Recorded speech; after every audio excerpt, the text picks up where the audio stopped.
This is Asad Shah from Digimax, and today in this short video we are going to discuss about how to use Instagram through your desktop or your laptop with all the functionalities that you get through your mobile phone. So over here I'm going to use Chrome browser to open up my Instagram account. Once I'm in my Instagram account, you can see while browsing through the desktop version, they give me the option to browse, scroll, but not edit or enter any photos. So what I'm going to do is I'm going to press F12, and it's going to open up the developer version, and then I'm going to go over here.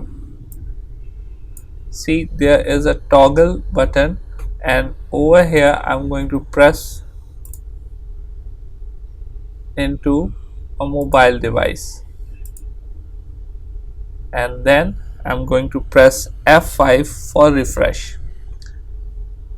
Now you can see this, that the mobile functionality has been enabled, and I can go and enter any picture I like and add and use it just like my mobile phone. So I hope this short video has been helpful. Thank you.